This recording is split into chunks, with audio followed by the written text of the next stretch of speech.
Hello everybody, I'm Josh Smith from Reviews here, and welcome to episode 12. Alright, so now we'll be taking care of the first three Metroid games on the NES, the Game Boy, and the Super Nintendo. Let's now move on to the next game in the series with Metroid Fusion for the Game Boy Advance. Super Metroid remains to this day as being one of my favorite games of all time. So needless to say, with its huge success and popularity, a sequel had to be made. The problem was, though, we weren't going to see one for about 8 years after this game's release. But eventually in November 2002, fans were introduced to Metroid Fusion, the second game of the franchise to be seen on a handheld. As the game begins, we see that Samus is once again returning to the Metroid home planet SR388 for research with some scientists from the Galactic Federation. In their travels, they come across a parasite known as X. Yes, the same X parasites are originally prey for the Metroids. Samus is soon infected by the X parasite, and upon going back to her ship and flying, she starts to lose consciousness, crashing her ship into an asteroid belt. But Samus is soon recovered by the Galactic Federation. The infection seems to have gotten a lot worse, and she's given an incredibly low chance of surviving. But somehow, one of the Federation troops managed to collect DNA from the baby Metroid back in the second and third game. So seeing as Metroids feed on X parasites, and Samus now has a molecular structure of a Metroid, she's never going to get infected by an X parasite again. This is why the Chosen Birds made the Metroids in the first place, to rid of any parasites that stand in their way. But as we should know by this point, the Space Pirates wanted to use them for bigger things. Now because the power suit became so infected with the parasite, large pieces of it had to be removed.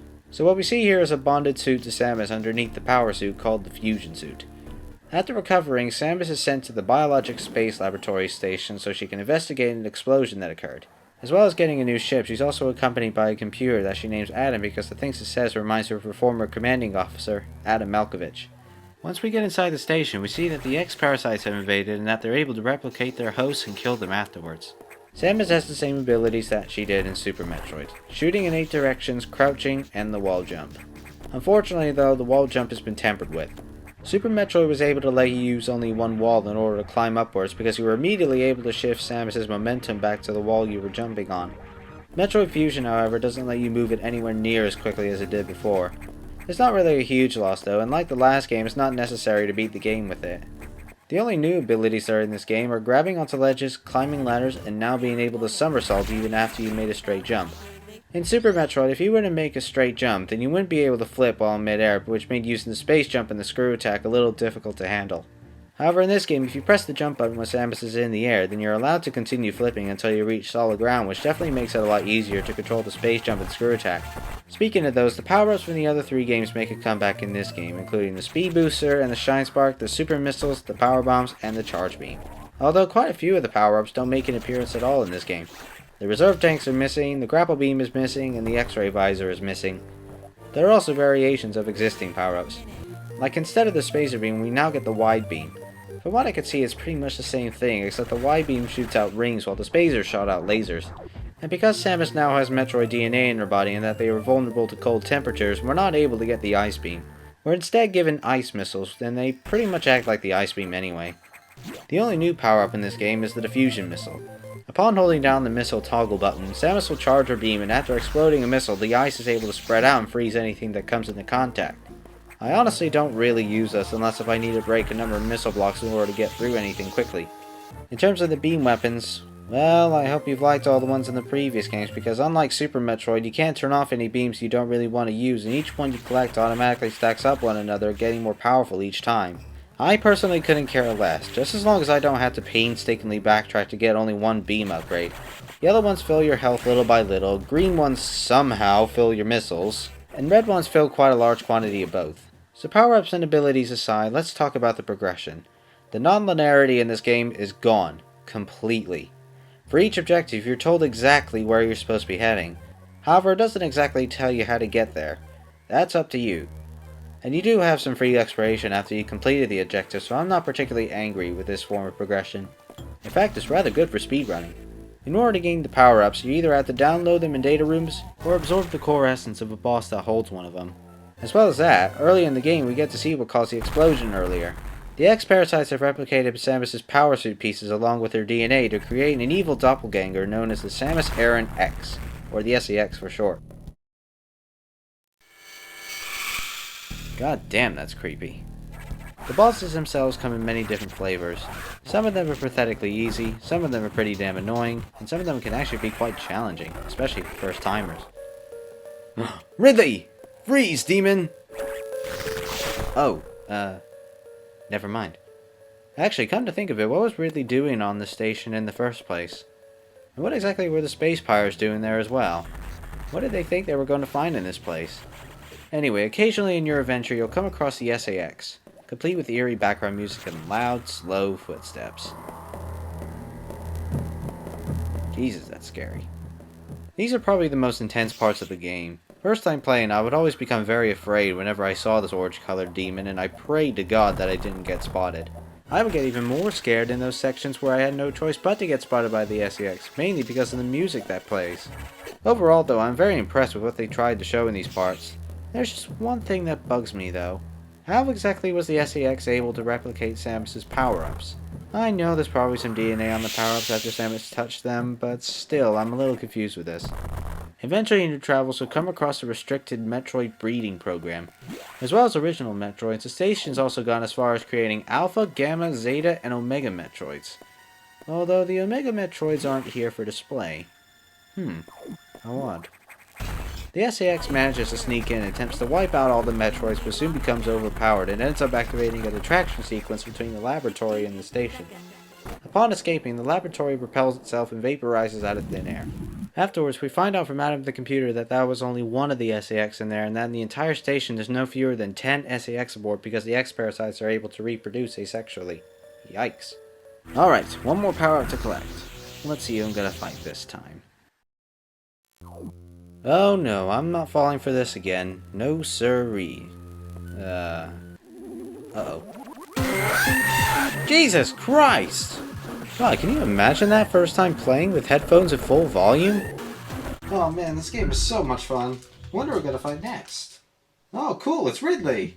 Oh boy, oh boy, oh boy, oh boy, what's that? Ridley X certainly looks a hell of a lot more intimidating than Ridley himself ever did, but using the charge beam makes it pathetically easy. If you want more of a challenge, I would definitely recommend using the missiles. So after collecting all the power-ups and speaking to Adam, he keeps you locked in the room because the Galactic Federation is coming to dispose of the X-parasites.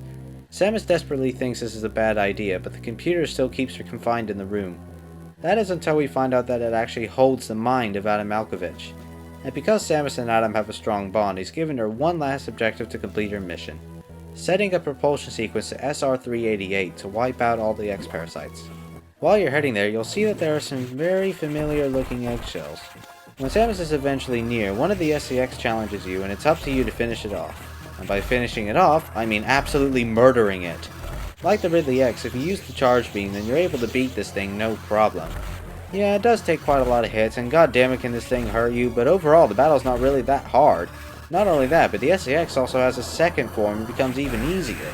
I'm serious, it only takes like 4 fully charged hits and it's dead. Wow, you really are pathetic. First timers may have a bit of trouble with the first form, but anybody can beat the second form. Anybody. And it's such a shame that they built all this suspense and it turns out you can easily take this guy out. Anyway, after defeating the SAX, the core essence of the ice beam flies away and Samus is now able to activate the propulsion sequence. When you eventually get to your ship, we see that it's gone and is instead replaced by a very large eggshell. Holy crap, it's an Omega Metroid. But how did it get so huge? Back in Metroid 2, it was only slightly taller than Samus. Oh well, let's just beat the hell out of this thing. God damn it, it took out all my energy in one hit! One hit! But Samus isn't quite near death yet, and we see that the SAX we fought earlier comes back to life and attempts to take out the bigger threat. Very poorly. So with the SAX back in its core form, we can now absorb it and finally get the ice beam in Samus's orange color. Now all we need to do is take care of the Omega Metroid. And suddenly the ice beam now works on them. In Metroid 2, the ice beam did jack all to Omega Metroids, so why is it now their one weakness? Oh, never mind.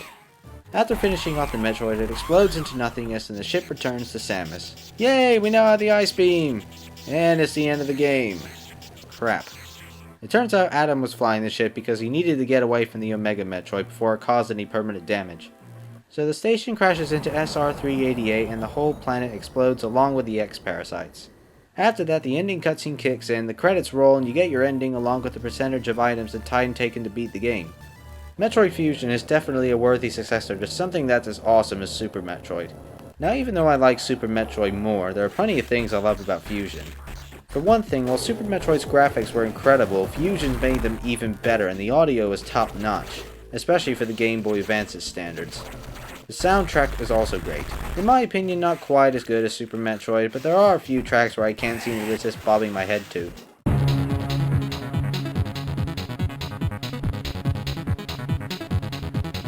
Even if you're not a Metroid fan, I would definitely recommend trying this one out. It flat out tells you where to go, but doesn't change the Metroid formula completely, and Nintendo has carefully executed this very well. But personally, while I think this is an amazing game, the non-linearity in Super Metroid appeals to me slightly more. With all that said, I'll give this game a 9.7 out of 10, standing for superb. Alright guys, one more game to go, and this is also the last 2D Metroid game made so far.